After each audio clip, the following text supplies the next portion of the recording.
Halo semuanya, perkenalkan nama saya Rindi Astuti, NIM 1910416873, kelas A1 pagi, mata kuliah Manajemen Operasi 2, dosen Pak Adi Mursalin, SE, MM. Pada kesempatan kali ini, saya akan menjelaskan pengertian dari Supply Chain Management atau Manajemen Rantai Pasokan. Supply Chain Management atau SCM merupakan fondasi yang mendukung pemenuhan kebutuhan konsumen yang dilakukan oleh bisnis manufaktur, retail, dan grosir. Dengan kata lain, SCM juga merupakan faktor penentu kesuksesan dari bisnis-bisnis tersebut. Rantai pasokan dalam setiap bisnis bisa saja berbeda. Versi paling dasarnya yakni mencangkup perusahaan, pemasoknya, dan pelanggan perusahaan tersebut. Namun untuk perusahaan yang lebih besar, masa cangkupannya juga jadi semakin luas. Itu supply chain management. Supply chain management adalah rangkaian kegiatan yang diperlukan untuk merencanakan, mengendalikan, dan menjalankan arus produk. Produk ini meliputi proses perolehan bahan baku, proses produksi, hingga distribusi produk ke konsumen akhir dengan cara yang paling efisien dan hemat biaya. SCM merupakan usaha yang luas dan kompleks yang bergantung pada setiap mitra, dari pemasok hingga produsen dan seterusnya, supaya dapat berjalan dengan baik. Tujuan dari manajemen rantai pasokan sendiri adalah untuk memaksimalkan nilai pelanggan dan mendapatkan keunggulan kompetitif di pasar. Untuk mencapainya, dibutuhkan berbagai upaya, baik strategi bisnis dan perangkat lunak khusus. Tujuan SCM. Ada beberapa tujuan menggunakan SCM, di mana yang paling dasar adalah bisa menyelaraskan permintaan dengan pasokan yang ada. Selain itu, ada beberapa hambatan atau masalah yang sering dialami saat menjalankan rantai pasokan seperti manajemen pengadaan barang, manajemen pemasok, mengelola hubungan dengan pelanggan, identifikasi masalah dan kemudian merespon masalah tersebut, manajemen risiko, dan lain sebagainya. Agar bisa menjadi pemenang dalam rantai pasokan, penting bagi rantai pasokan untuk bisa menyediakan produk yang tidak hanya murah, namun berkualitas, bervariasi, dan juga disediakan tepat waktu. Selanjutnya, fungsi dari supply chain management.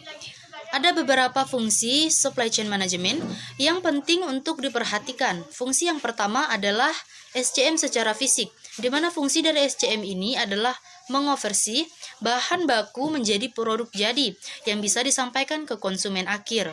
Fungsi utama dari supply chain management ini adalah berhubungan dengan berbagai macam biaya-biaya fisik, berupa biaya material, biaya penyimpanan, biaya khusus produksi, biaya untuk transportasi, dan lain sebagainya. Fungsi selanjutnya adalah SCM sebagai mediasi pasar dan memastikan jika telah disuplai oleh supply chain. Fungsi terakhir adalah berhubungan dengan biaya survei pasar, perencanaan produk, dan berbagai macam biaya yang bisa muncul akibat tidak terpenuhnya aspirasi konsumen oleh produk yang mana disediakan oleh supply chain. Proses-proses dalam supply chain management. Supply chain management melibatkan begitu banyak proses, mulai dari persiapan produksi hingga pemenuhan kebutuhan konsumen. Berikut ini adalah penjelasan mengenai peran dan fungsi dari setiap proses di dalamnya. Yang pertama, perencanaan. Ada beberapa aktivitas yang dilibatkan dalam tahap perencanaan, mulai dari perakiraan, permintaan konsumen, perencanaan pembelian, dan perencanaan produksi hingga persiapan tenaga kerja dan transportasi. Kedua, pembelian atau pengadaan. Setelah mengetahui jenis dan jumlah barang yang harus dibeli melalui demand forecasting, kini saatnya untuk memperoleh barang tersebut. Procurement atau pengadaan adalah perolehan barang dengan harga terbaik dalam jumlah yang tepat dan pada waktu yang tepat. Proses pengadaan biasanya melibatkan beberapa tahap, yakni pengajuan pembelian, penilaian pengajuan, persetujuan pembelian, dan pemesanan ke pemasok. Admin bertanggung jawab untuk memeriksa dan mencatat apa saja yang harus dibeli dan kemudian mengajukannya kepada manajer pembelian. Ketiga, produksi. Proses produksi merupakan proses di mana seluruh bahan baku akan diolah menjadi produk jadi. Proses ini biasanya tidak hanya melibatkan tenaga kerja manusia, tetapi juga mesin. Pemberhentian dalam proses produksi dapat menyebabkan penundaan pengiriman pesanan dan tentunya menyebabkan ketidakpuasan pelanggan. Oleh karena itu, downtime harus dihilangkan dengan memastikan produktivitas tenaga kerja mesin dan peralatan. 4. Pengelolaan gudang.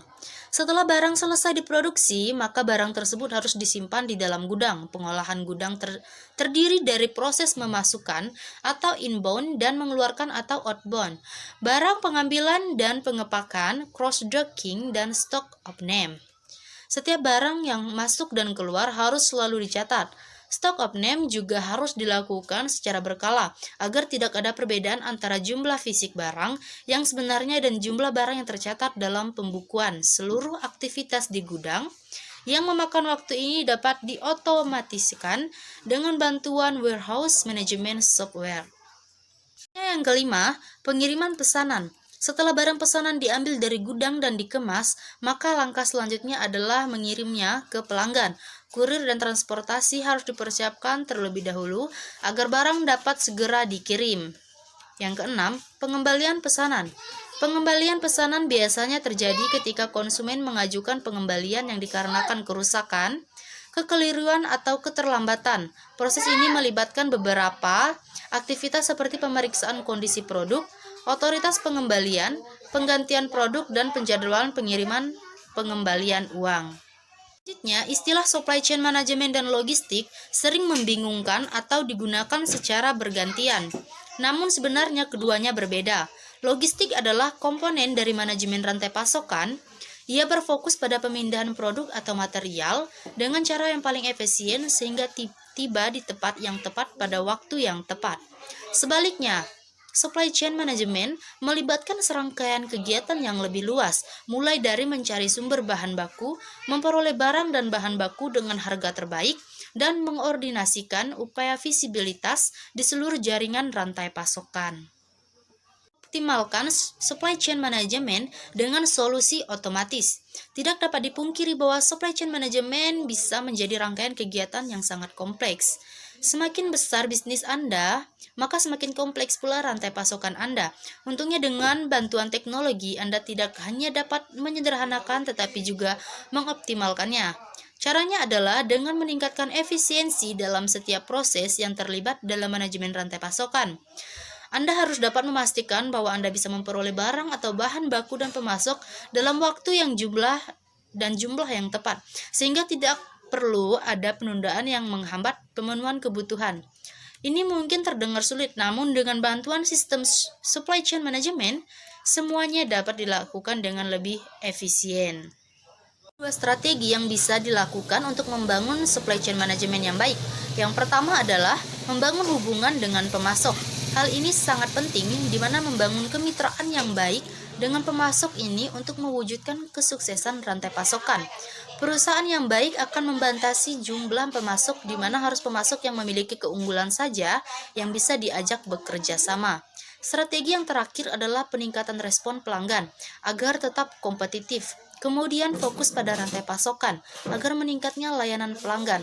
Untuk bisa meningkatkan layanan pelanggan, salah satunya adalah dengan meningkatkan frekuensi pengiriman produk yang lebih cepat, di mana pelanggan akan puas dengan ketepatan waktu tersebut.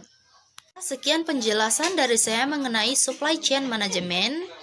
Semoga apa yang telah kita pelajari dapat menambah wawasan dan bermanfaat untuk kita. Sekian dan terima kasih.